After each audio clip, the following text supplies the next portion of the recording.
What's up, folks? You are once again tuning into my sketchy goodness. This time, as you'll notice, we are joined by a new guest. Keith, how you doing, buddy? Doing good. I'm happy to have Howard on with us. It's a long time coming because he and I have been working on this kind of secretive project for the last couple of years, and I've wanted to have him on and to talk about it, but we wanted to wait a little bit before it was pretty much, sure thing. And it's gone to print this week, so we can start talking about our book, Reponaut. And this is also a treat for me because I'm going to let Howard do a lot of the talking. I'm just going to draw because generally, me having to talk while I draw and Konrad asks questions, but now Konrad can just focus on Howard, and I'll just chime in with anything that maybe has visual parts that Howard doesn't have an answer for, or my input in regards to what I saw in regards to the story that we were creating. So beautiful. Then Howard, folks of Wednesday Night Reviews might have seen an interview or two with you before, but just to start off the same way I always do to make life easy for the folks at home joining us live now on YouTube, live on Instagram, and or sometime in the future. For those of them out there who don't know your face, have never heard your name, who is Howard Wong? Ooh, that's a tough question to answer sometimes. Canadian comic book creator, storyteller, who works in comic books. I've worked in animation, toys, video games. I'm sure I'm missing a bunch of stuff every time I do this. I'm also a National Geographic mentor. Don't ask me what that means, but I tell people how to do what I do for work sometimes, and also whatever we're advocating for the planet. Bottom line, I guess, for people who really want to know what I do, I make stuff up for different spaces and different folks. And I guess one title I was given, and I still use today, is Creative Development Strategist. Again, I don't know really what that entails, but people tell me that it's the best, shortest way to describe who you are. So, not the most concise answer, but there you go. So you might see some of my comic book stuff. Started out, wow, what year was that? 2006, I think. I started out with Image Comics with After the Cape. Did a bunch of anthologies, worked in mobile games for a long time. What else did I do? Did an Iron Man comic book that was actually based on the first Marvel theme attraction at a Disney park called Iron Man Hong Kong Heroes. Yeah, I'm missing a call. I don't know my own history. I'll be honest with you. Like you asked me what's on my resume. Sir? True Patriot. Right. I did. I did a story in True Patriot for Volume 1 and 2 with Adrian Alfona. With King Cryptids, because he was tired of drawing superheroes in spandex, and I joked we wanted to draw naked superheroes for an all ages book. He said yes. I'm like, okay, and that's why King Cryptids are technically naked, but you don't see the naked parts, I guess. Yeah. Tastefully nude, we'll say. Tastefully nude, yeah. But we still had like one of the cryptids eat a child and possibly poop them out, but not really poop them out. Because we can talk about how you and I met. Our little you know what, I've known you both for a long time, and I don't think I've ever heard that story. Did you meet? I think the first time you met was the Beguiling. Is it the Beguiling or is it Paradise? Okay, so I was doing my first in-store signings at Beguiling for I think it was After the Cape, the first issue maybe. Is it the first issue? I'm assuming it is. I think it may have been like issue number 2 or something, or it was coming out. Issue 2 was imminently coming out, something like that. Okay, so Keith came up and introduced himself, and I think after signings, a copy, you showed your portfolio before I could say no. I wouldn't say no anyways, but I was like, hey, look what I do. And I made some comments. I mean, I wasn't a professional. Like, I was very honest because a writer by trade, and I had a day job and all that stuff. But I gave him my 2 cents of what I felt, and then sure enough, I think it was the same year. Was it a fan expo? I think it was a fan expo. Or No, I think it was no that other one was maybe put on by Beguiling Paradise, as well. Beguiling. Like it was a little mini convention. I can't remember It might have who. been Paradise Show. It might have been in Paradise Show. We wonder if Maybe still doing it. it could have been a Paradise Show. Maybe. But what's important that he came back and like look at my stuff, and it was like 1,000 times better within that short right window. on.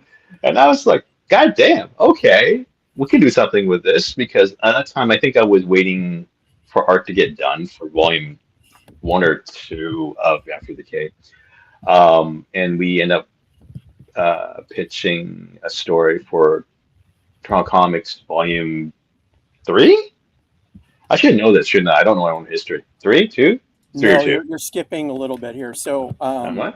I think So what we ended up doing is chatting about like maybe doing some kind of collaboration, and I think this was around 2010. So back up a little bit. 2007 is when Howard and I officially met. So 2006 may have been when After the Cape first launched. That's why I'm saying it may have been a couple of issues in or something like that. Mhm. And I met him at the Beguiling. They were just doing a small little signing, and Chris, who's the manager there, is like, oh, Keith, show Howard your portfolio, bring your portfolio and show Howard because I think he would really give you some good review and take the time to do it. And so that's why I think I brought my portfolio for that signing because Chris had kind of given me a heads up on that.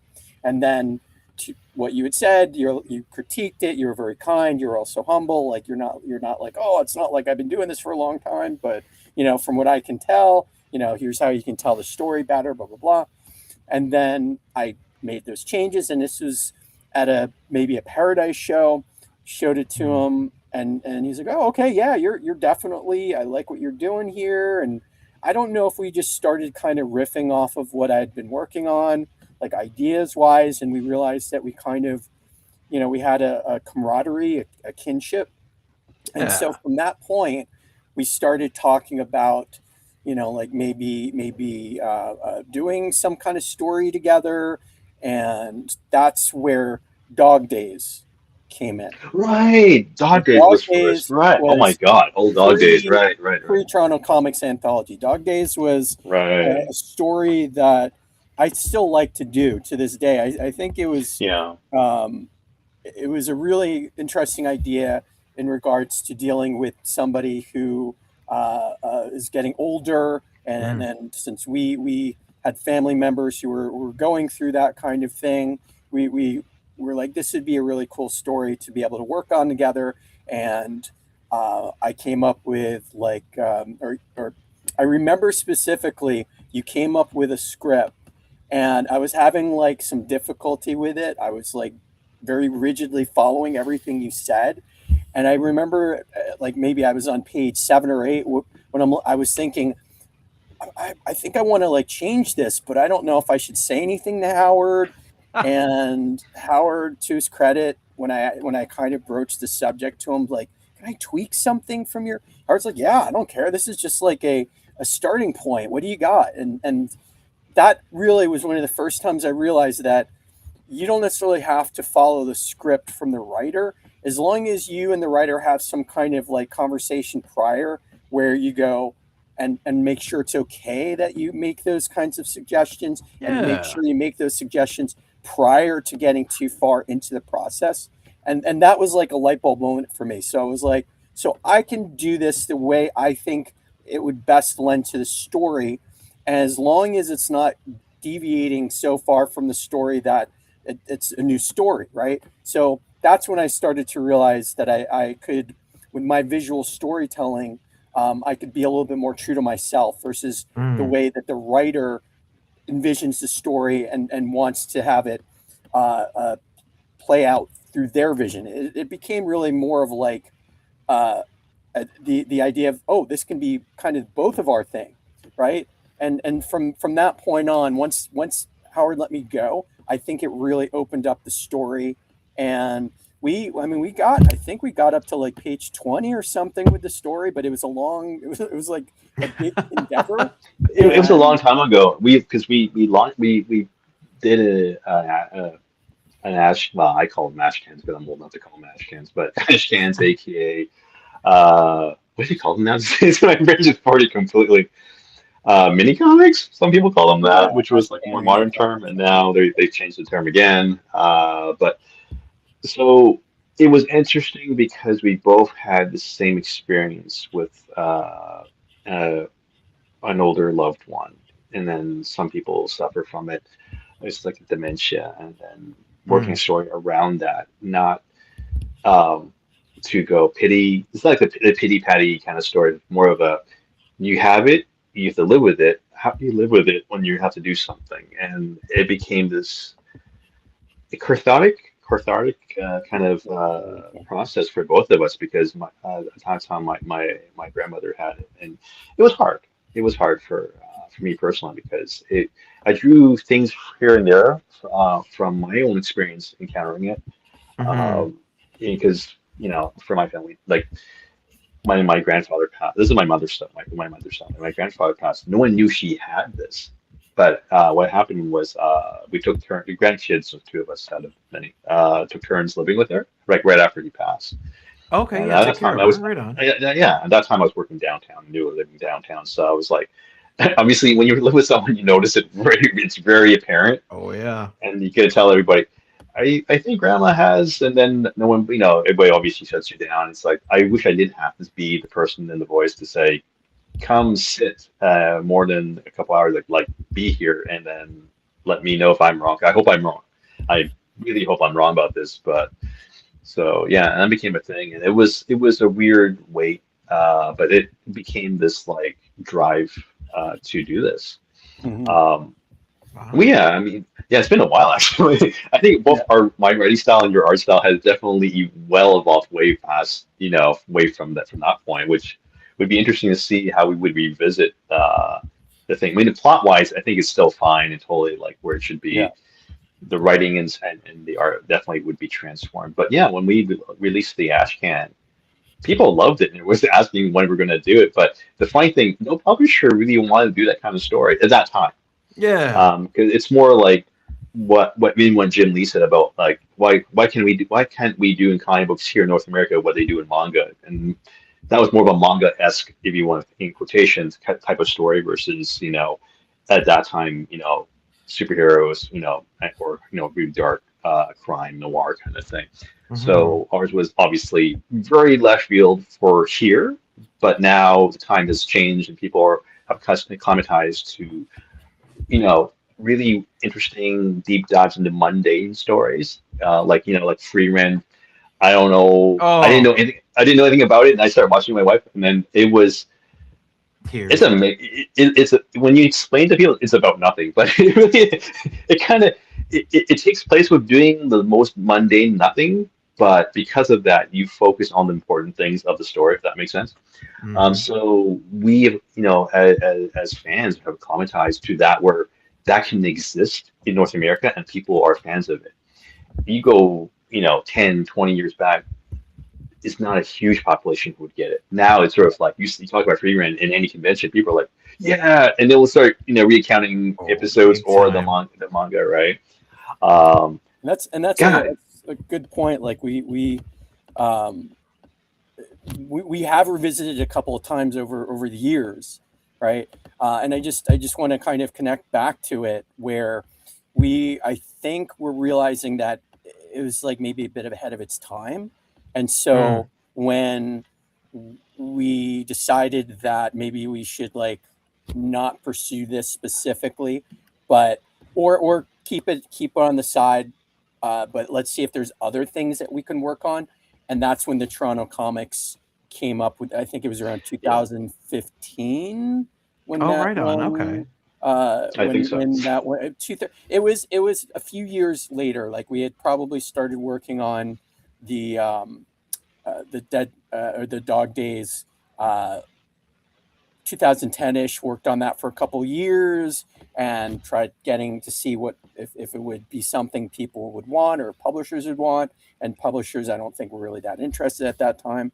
And so then we with the opportunity with wanting to work again together, we submitted to the Toronto Comics Anthology Volume 3, I believe. So I'll let you take off from that point.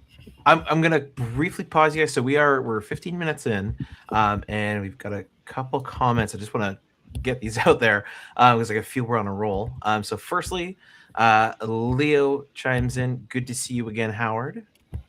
Oh my God. Good to hear from you again. Wow. Yeah. Mr. Mr. Grasso. Yeah.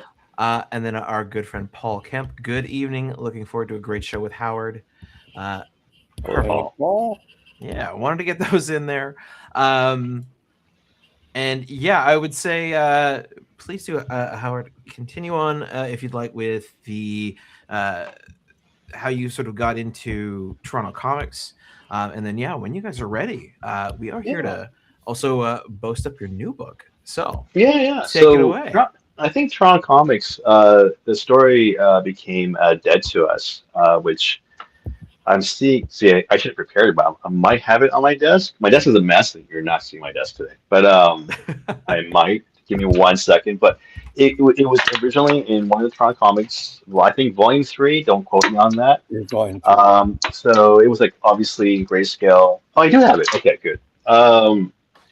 And I like the idea because we had such a mild winter this year in Toronto.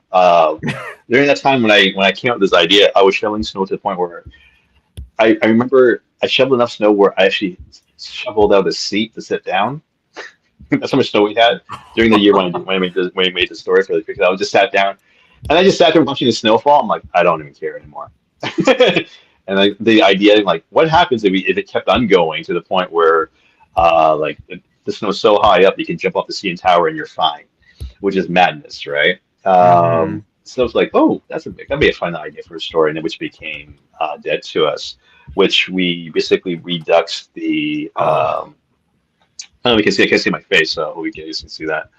So, from there, we obviously full sized it. Keith actually did color it originally because we thought about doing this.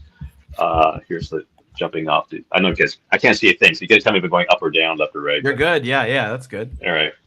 So it was already preempted that we're going to planning to do this kind of story based on shoveling snow, which is kind of funny for this year. Yeah, really. Yeah. So working on this allowed us to really flex some understanding of the process or each other's process, because we were not working just with each other. We're working with editors, also from Toronto Comics. Shout out to them because they're a great group of folks to work with. And with deadlines as well. Deadlines changes how you work with someone versus, having no deadlines. The commitment's a little different, but with deadlines, you're like, okay, if so-and-so doesn't draw or so-and-so doesn't write, we're kind of screwed here. So it's interesting to note that we trusted each other to get our stuff done without poking each other going, hey, are you going to meet this deadline? Because kind of need this to be in the anthology. So that aspect of our relationship, professional relationship, just came about because of that. And from there, I knew, like, okay, this is going to be like, we do anything else from this point, I know that he will do it when, do the right thing, right time, blah, blah, blah. Knows what he's doing. He gets it. I don't have to over-explain. So my scripts went from, being very wordy in the descriptions of panels to, I wouldn't say have a fight scene for 10 pages, not to that extent, but I can go, this happens to this person, this is what we've seen, this is the kind of lighting, go nuts. At that point, Keith has an idea what I'm talking about. He will ask maybe 2 or 3 questions to verify, and then he's off to the races. Nice. and I'm the ass who would come back. Hey, I have another idea. And I'll throw it into him, and then he'd be like, I have another idea, and then we sort of mesh everything together. And then we found out that because of that process, we can figure out how to. Because for me, storytelling is like problem solving, but a creative problem solving where you're trying to tell the best story. It's almost like how sculptors. I'm not a sculptor, so please, anyone sculptors, correct me. You have a giant slab of marble. The statue is there, but what are the right pieces to take out, right? So, when you do it by yourself, either you have to be really sure of yourself, and you have one vision, but you have someone else to bounce ideas off of. Just even like a twist of the wrist, a twist of fingers from this position to this position changes the whole dynamic of the scene. That's what the magic of collaboration in comic books, especially in comic books. You won't see. You receive that as a reader at the end. You get the best of us, but you don't see us. Hey, let's talk. Going through all of it because it can go through years, right? So we learned all of that through Dead to Us, which when we went jump. Sorry. I just wanted to interrupt there, start real quickly, but it's important to mention that we kind of went backwards in the way that the thing that I always tell people, that we always tell people, start off short and go long. We started off long, and I think that was it was a good learning experience, but the failure of that kind of made us go, maybe we should actually go back to basics. And that's, I think, what you're saying with Dead to Us is, which we went with a short format and really just learned to figure out how to trust fall and do this story in a way where Howard was saying, like, okay, so I'm not going to make this script super wordy. I'm going to let Keith kind of take some of the burden of the storytelling and see what he can do with it, and trust that it's going to work. And he understands where, like, make sure there's going to be space for the text, all that kind of stuff. So it was, while there was text there and dialogue for giving the idea of how it was going to pace out and where the art should go, pretty much towards the end of it, like, you were changing some of that dialogue, right? And making it so that it was still working really well. And there's some really great ideas came from, like, trying to figure out, to your point, of problem solving, like the whole scarf. We have this really interesting last page where the scarf that the protagonist is wearing, this red scarf, actually becomes like a gutter in a panel, or a way to cool. The panel borders. Want me to show it?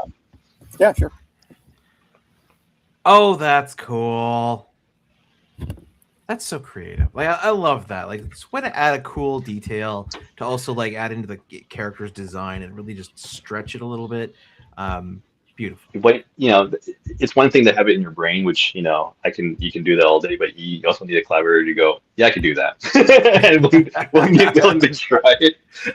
I've written stuff where I'm like, I want this to be the panel boards, and then I always have an artist sometimes like, yeah, I can't do that because I'll die. Okay, that's true. maybe I should tone it back a bit here and there. But sometimes it's great to someone go, let me see what I can do. Okay, he said yes. But yeah, it's sort of this like trust fall thing, if that makes sense. Some writers I know that I've met new and otherwise, some of them are reluctant to go pushing it forward, if that makes sense, the ideas that they have, because they don't want to put so much pressure on the artist. AKA a library, fight in the library with 1,000 ninjas, blah blah blah blah. Now, I've heard that a million times, and I know artists are like, I can draw that, and I know artists who would love to draw that, and no joking. That there's ways to do that scene where you won't kill your average artist who's reluctant to do that, because it is a lot of work. I won't lie, it's insane. And when you have talking, once you have dialogue in that scene, that means word balloons are just covering all the things that they just drew. Oh yes, yeah, that's when they're asking you to write more. I wanted to note for those watching live, the reason Howard mentioned specifically was 1,000 ninjas fighting in a library. The issue with that is the sheer density of what you have to draw. Not only do you have to draw then like 1,000 dudes running around, but now you're talking about shelves of books and whatever else might be on display, and that tiny time it takes to draw all that. And then yes, as soon as there's text, I'm sure your artist will be saying, "No, please write more. Give me more dialogue," and just bubble, bubble, bubble, bubble, so that you have that less of a mental load or an artistic load. It's a weird, of all the medium, like storytelling mediums out there, I think comics is where it doesn't matter if you're a writer, artist, or a letterer, it doesn't matter which role you play. You actually you have to understand all the other roles at the same time Mm-hmm. because you are literally like I don't know, like a symphony, which is, I don't know that analogy, but that a symphony, because if you just focus on yourself, all I need to do is play my part. That's it. I don't have to care about what's going on around me. It won't work.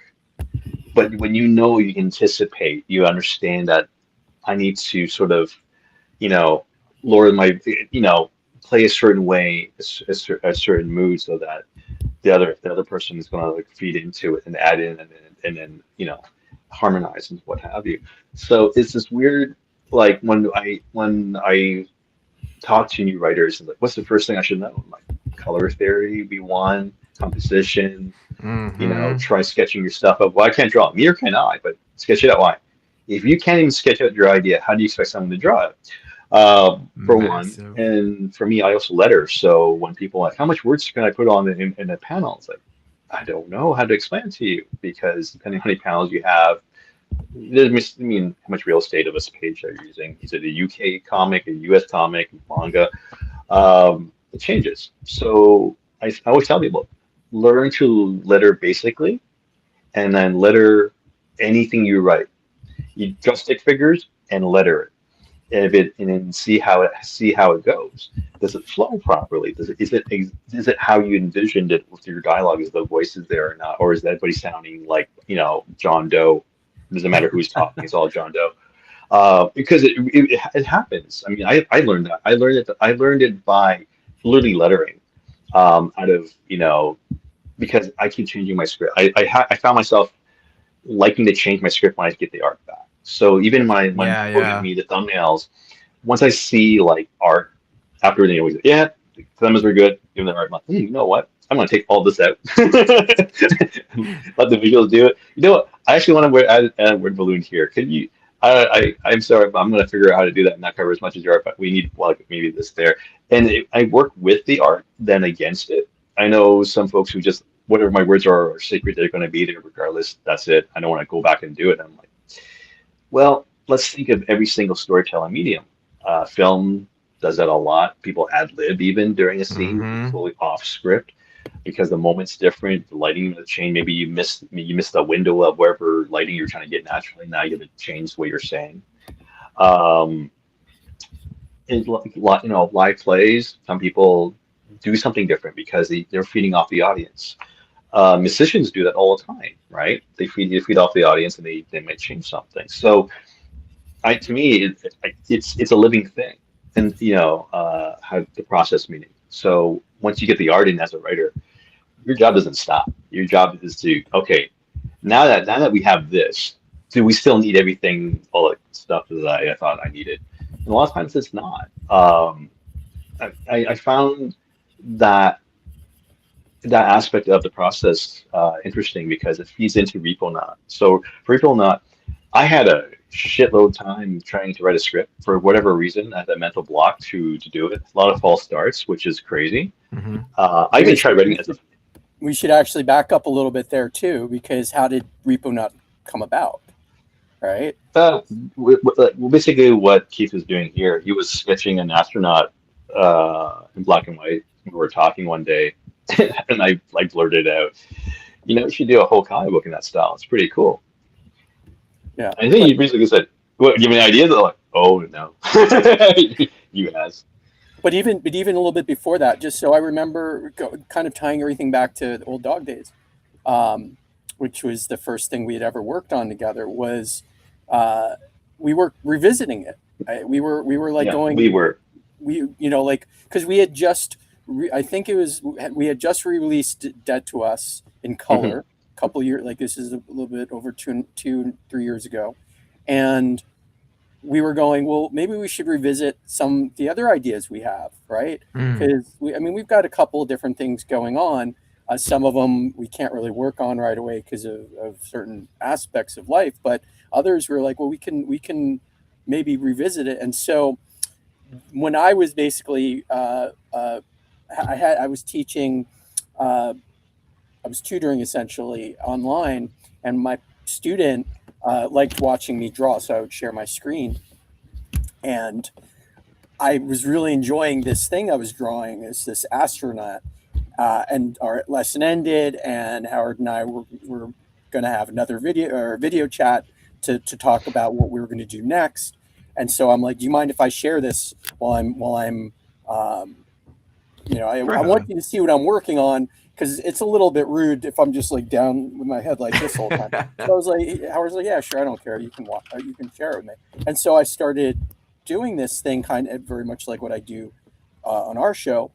And Howard, I remember going, what is that? Like, what's the story behind that?" I'm like, "I don't know. You tell me." And Howard started riffing an idea, and then I was like, "Oh yeah, and this can happen." Well, I'm like, what do we call this character? And we started thinking of different ideas. And I'm like, well, maybe like this guy's collecting like garbage, or he's like getting like collecting some kind of like valuable things from people in space.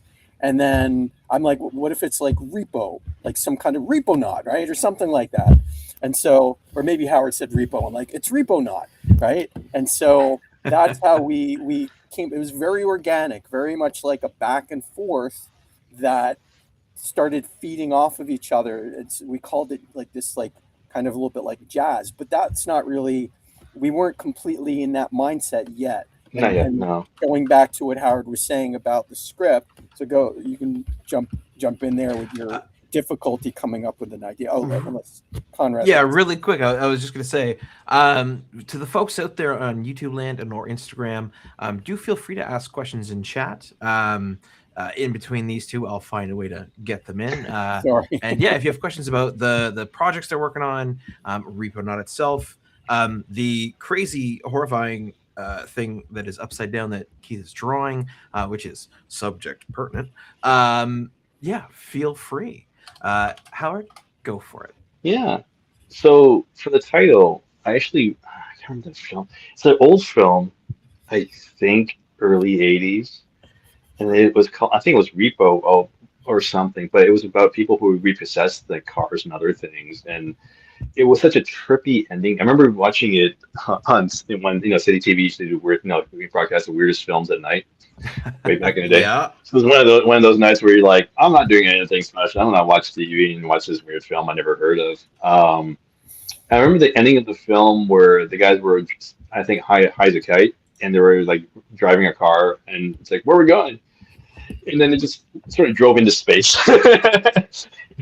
Yeah, that's sort All of right. that's where that's part of where the title came from because my brain stuck on that image of because since I was young I was like I gotta do something with that one day because it's just so freaking weird and that's how the end of the film like that it made no sense. The rest of the film doesn't have anything like that. It was just open blue that happened. Um, but yeah, I mean, it was out of just doing, and I think what most creatives do is just talk and then sort of inspire each other. Because if it wasn't for a cute sketch, my brain wouldn't have logged on to doing a sci-fi thing.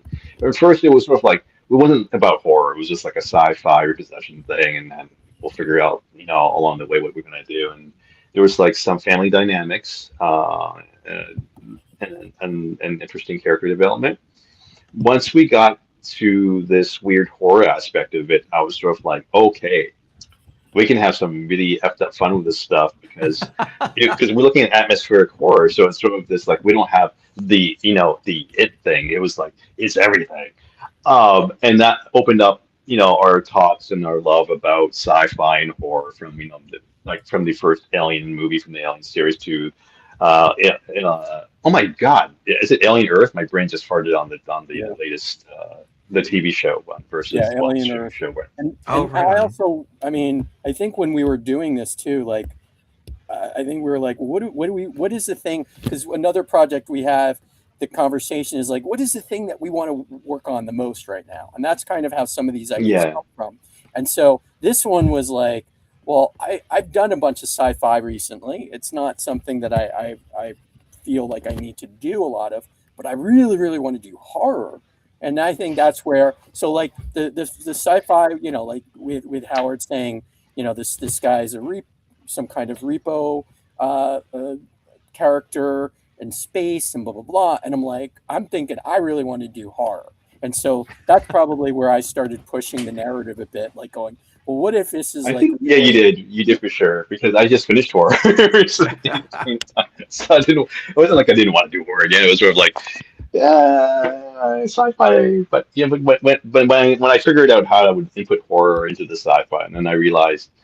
Actually, I didn't realize how much I liked that subgenre, like sci-fi horror, until I started thinking about the video games and films I watched and enjoyed. So it's like, Dead Space is like Dead Space. What the hell? Like, because I think then I What a realized, game. What a game. I mean, I'm like throwing all these stupid references, not because Keith needs them, just because I wanted to find them myself. Hey, look at this video game. Why? I don't care. It's the lighting's great here.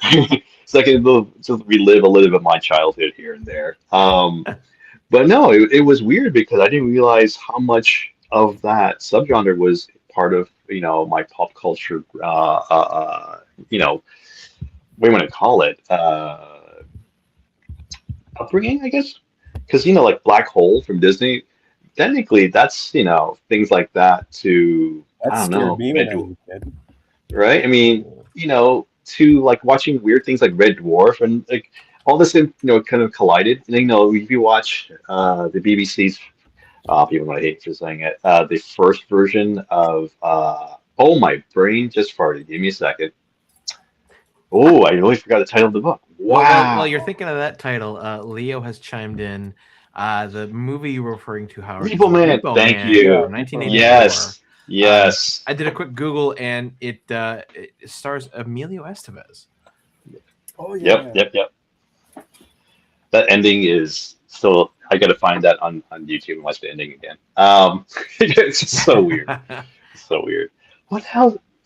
Okay, I can't remember the title of the book, but it has a line, "The answer to life is 42." Oh, Hitchhiker's Guide.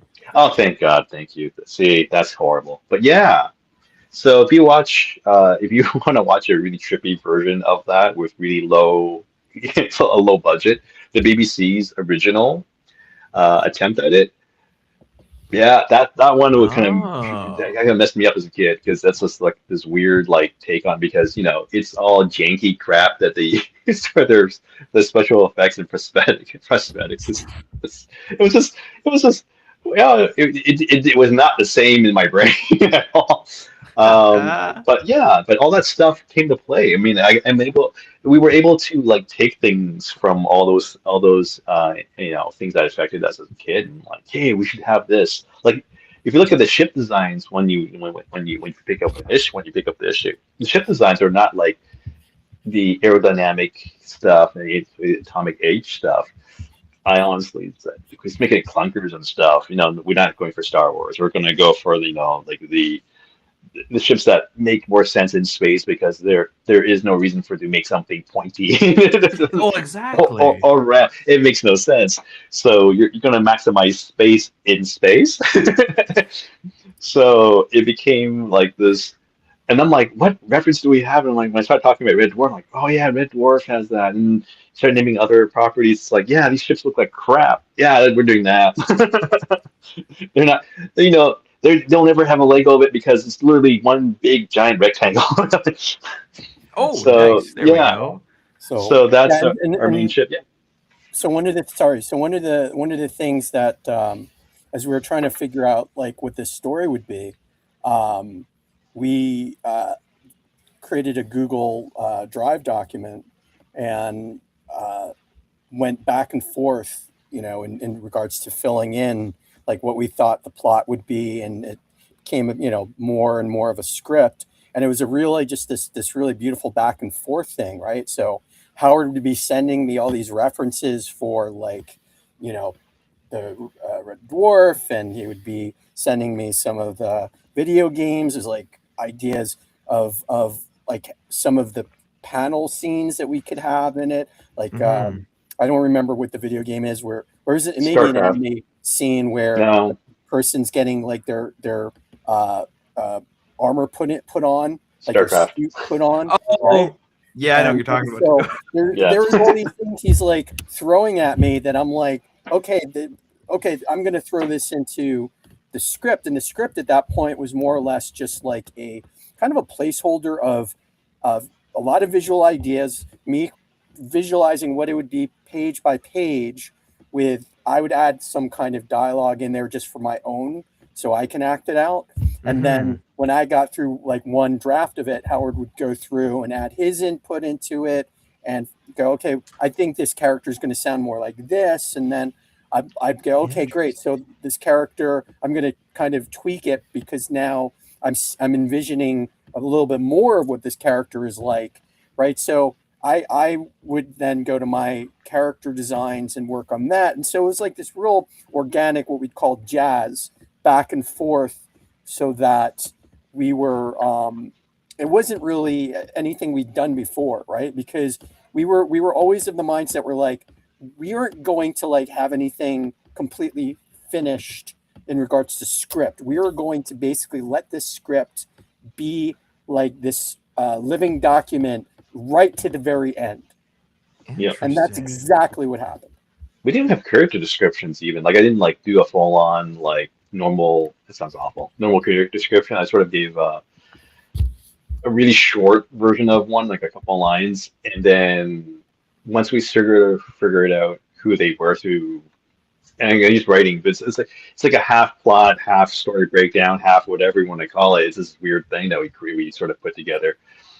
Which you would probably never show the public, but because only you would understand what the hell is going on. It was color coded and all. But the character description, I never did a traditional one, and I think the fun part for me was when some of the characters' design started, evolving and being finalized by Keith. I'm like, ooh, that voice is going to change completely now. This person's going to have a British accent and it's going to be a little blah blah blah da da da. Because of based on their visuals. So I was inspired to change things to fit what I saw. When Keith said, I'm going to give them giant foreheads for the main character and giant chin, like, what? And then he did it. I'm like, I wasn't expecting that because I'm like, huh. Yeah, you know what? Why the hell not? People would get elongated in space. Why the frick not? But it was so weird. It's so weird and wonderful because I was so used to waiting for like normal characters to come pop up versus things you would normally find in things like Umbrella Academy where people are like drawn any which way. Or it's just because I just watched a video recently from Jamie. Jamie who played this Gorilla's music video. You don't have to like draw things in certain dimensions, but when he did that, I was like, yeah, you know what? Go to town. It's going to eat up so much space in the page. Go for it. I'll figure out the words later. Believe it or not, I didn't realize foreheads were longer. Oh wow! I didn't realize how much space you lose as a writer when the characters have really big faces. Until you start doing that, I'm like, oh no, I gotta work around this. It was the funniest thing for me because I never experienced where like the head's too big when we can put anything here. But no, it was sort of this like going back. It is like one person would do something, another person would reply to it and respond to it, and then it's like a back and forth. And then when we both, you know what? Yeah, that's it. On to the next thing. It wasn't like a challenge where I don't like what you tell you. I don't like this or whatever. It's more of, but how can we do this better? But this doesn't make sense. We need do we need X? Do we need Y? And then like I really like X. Then we'll keep it in the back burner, and if it really comes back, and then we'll figure it out to shove it in here or book 2 or book 3 or whatever. It was never. It was. I guess naturally, it wasn't our intention to stop each other. It was more of let's keep this like energy going. So That's that's why so I didn't cool. want. That's why I didn't want to go wait until I figure out how to write the script to make it work because I didn't need to do. I don't. Who was waiting for the script essentially? Right? So it wasn't like I had an editor to answer to. It was just like it's just me. I'm stopping me, and I did, and it felt it's because of our understanding and relationship with each other. The speed of where it went was much faster. And did you see some of the pages I would assume from Keith by any chance on it or So Keith sent it over my way. I've started reading it so I can get a good concept of what it was sort of about, which I do want to make sure we touch on for the folks out there. Because so far we've talked about how you guys met each other. We've talked about your creative process in making Reponauts. And of course, we're seeing live Keith make a beautiful drawing, or beautiful, an awesome drawing. that's Um, but yep. yeah, so I've seen a good chunk of it.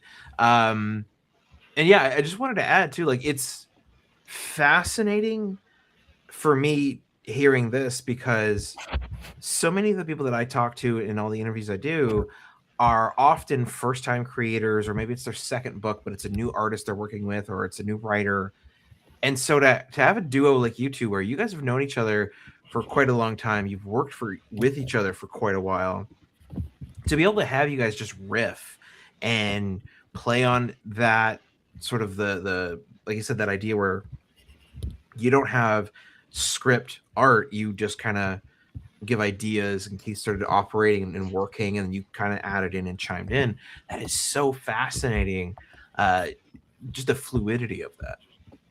Yeah, and I wouldn't ask anyone who's new to do this at the get-go because that would be insane. Yeah, well, Yeah, exactly.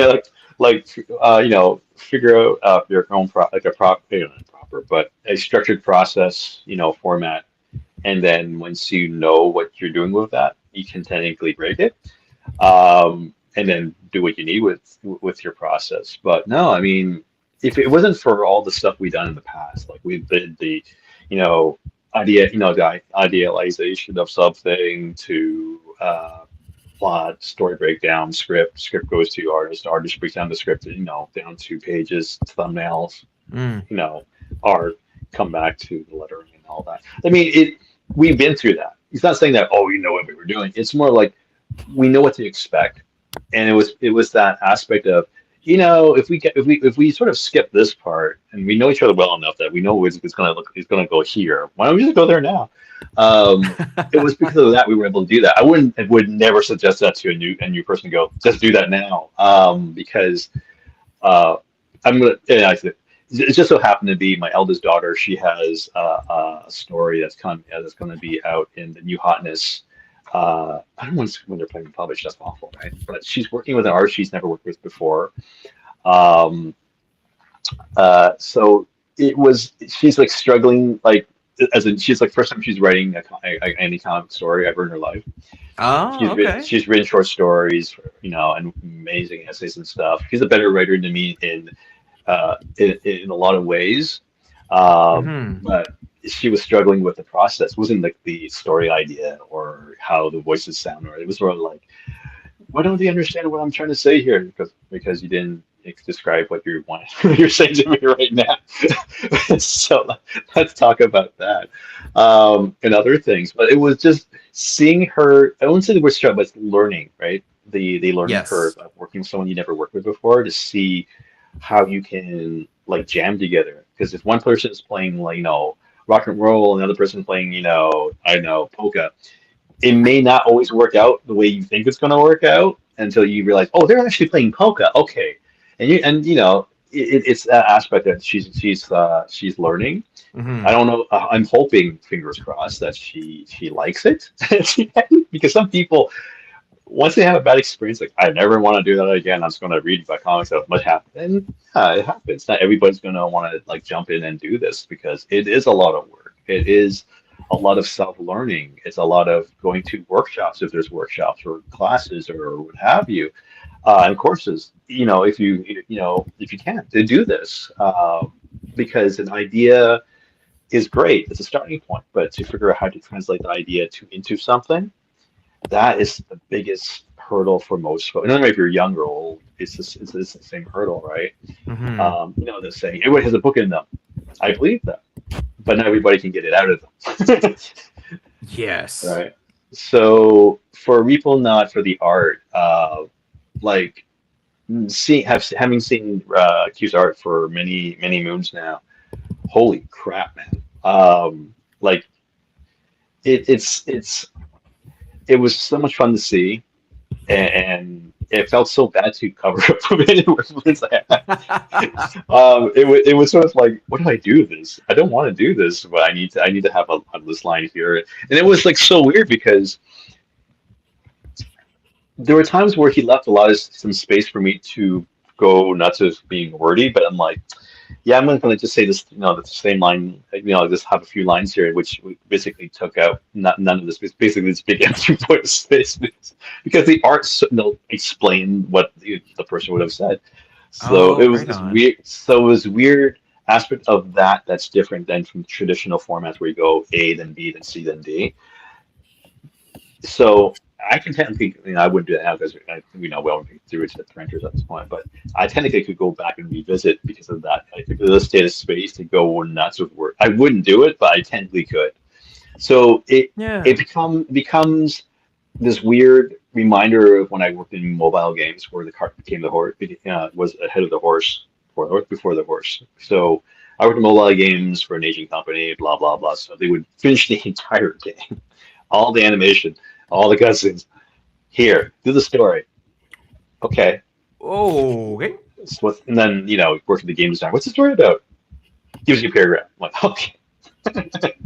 And then you construct it and you have to make it so that, whatever scenes that they thought was going to happen, whatever they were doing with all the words and dialogue and storytelling amongst all the other stuff you do. But Woof. it becomes this weird like love-hate relationship with storytelling because it's sort of like I have to make this work and they made the scene way too long. What am I gonna do? Or too short. And it happens. So I inadvertently trained for this moment with Repo Not from that part of my career Right where on. I'm like, it would make more sense. Really good video games start with the story first, get that all out, and then plan it all out with, between like the cinematics to the actual gameplay. A lot of times, mobile games they just want to churn them out, and Mm-hmm. it forces you to be very creative problem solvers with storytelling, which helped me with this because you know, most people, I got the art, I'm gonna do that, right? Or not. It's up to you. It's not like, you can ask the artist to change a scene. You can ask the artist to do something, but do you need to? Try, no. That's why I always ask writers to try to letter. And it's not hard. I mean, I've had people ask me, how do I know how to letter? Where to start? Well, if you look up Scott McCloud is, a person who wrote Understanding Comics. What's the other one he wrote? Making Yeah, Comics? No. yeah, he did a bunch of them. Yeah. Oh, So yeah. if you look up on YouTube, he actually did a YouTube on how to letter comics. I think it was a Illustrator CS2, maybe. It still works. I mean, it gives you the basic ideas of how to do it. There's so many more videos after that. Just you don't have to be the perfect letter. You don't have to do the perfect tail or perfect word balloon, Yeah. but it gives you an idea of how your words play because Fascinating. it's not just the word itself. When you letter, when you do lettering, you're spacing it out. It becomes a composition that has to be invisible with amongst the Mm-hmm. composition of the art. Yeah, so it flows properly and doesn't take away from.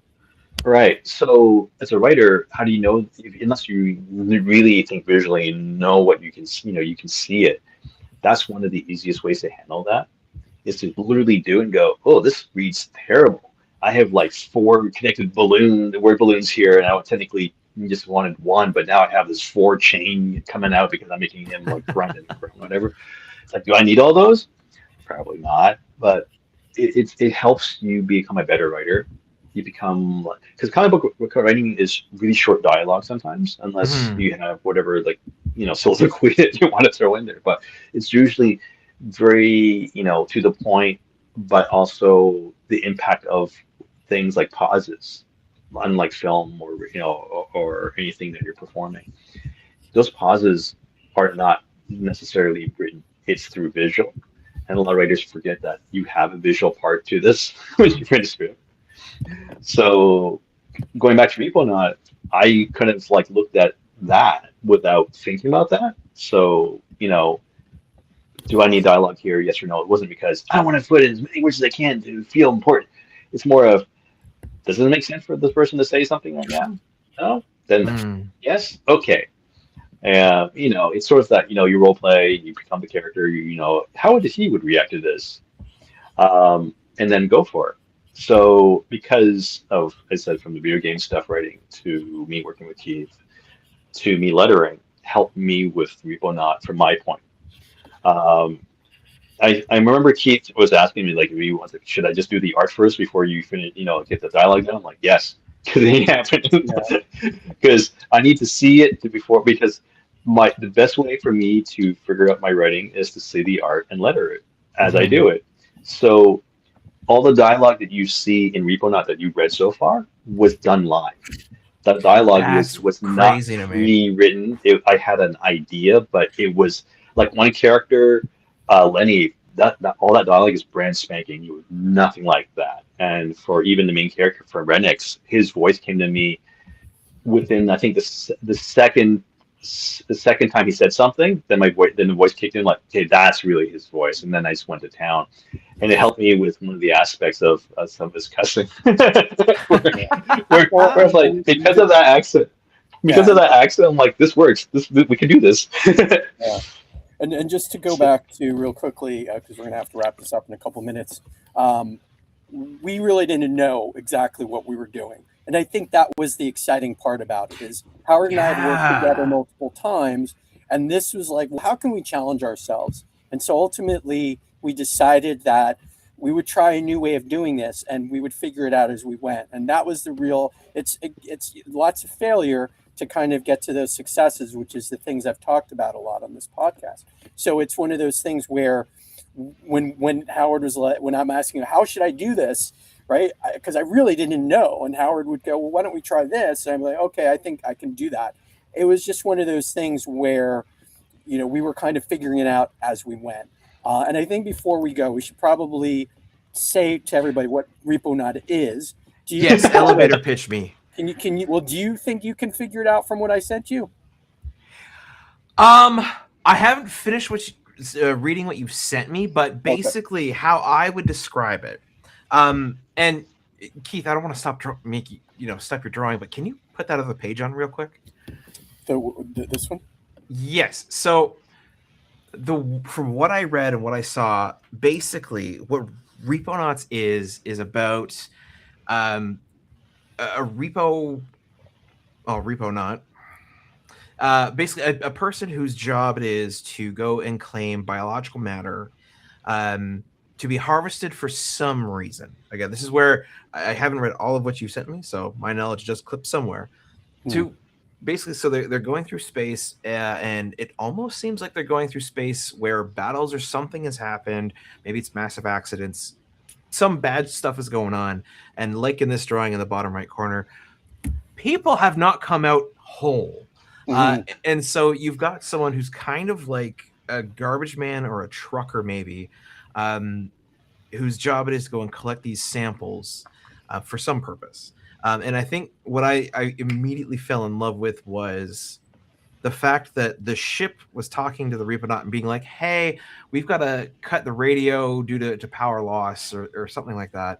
And basically the guy was like, wait, this rig is so crappy, I can't listen to music.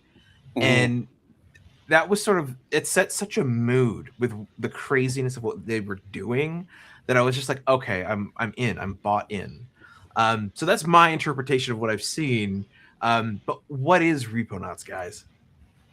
You want to go first? Can you do it in under 30 seconds? Under 30 seconds. Let me see if I can do that. So Reponaut is an absurd horror, sci-fi horror, which I mentioned before. The main character is a down-on-the-luck Reponaut who's repossessing properties for people. He's a freelancer, so he doesn't get like the best contracts out there. He's desperate for money. Biological samples as well. It could be any kind of property. A foot is a property. So he basically his ship is basically like being held together by in quotation, not really, but duct tape and hopes Yeah. and dreams and stuff. And his he has like the most obsolete hacked and black market crap that he uses. So even his AI is not fully functioning. And then he gets a call for something big, and he goes for it, only to find out it's something probably he shouldn't have went after, Awesome. and his life gets much worse than he thought he could possibly get. That sounds so cool. Now, okay, important question. My last question, because we're at 8 o'clock. We've reached our hour. When and where can folks get Reponaut? Well, it's gone to print, and we hope to have it ready for Toronto Comic Con, which is like the 19th, 20th, 21st of March. So in a Yep. couple of weeks, we I will be doing a bunch of shows throughout the first half of the year, and that's about as far as we've gotten in regards to how you can pick it up. So it's mainly right now going to be at conventions, but we may decide to see if we can get it to bookstores and things like that. It's going to be it's a 44-page story with Quite big. yeah. So and then it's going to retail for 15. So it's going to be a really nice, it's going to have a nice little, what's it called? I always forget the back to it, the spine. Thank you. Fine. It's going to have a nice spine to it. So it's going to be a nice premium level book.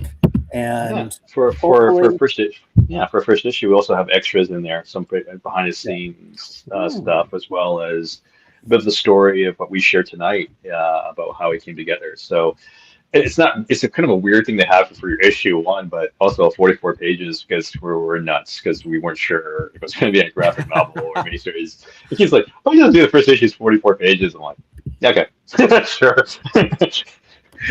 Because I'm like, why? There's no reason for us to cut it down to 20, 22. It was like, that's why when he's at 44, I'm like, "Are you sure?" Like, "Yep, okay," because And then when you think about it, it's sort of like, yeah, didn't they do that for Hellboy? Like some of the issues were like all like different page counts, right? Why not? Yep. Wherever the story takes us, and that made more sense. I'm like, yeah, we shouldn't force the story into a cookie cutter kind of thing. So yeah, it's 44 pages of story, and then a bunch of pages for extra stuff. It's insane. I don't know why are we doing that? Why did we do that to ourselves? But Awesome. it's all a challenge, right? And I'm glad we've done it. And I'm very proud of the book.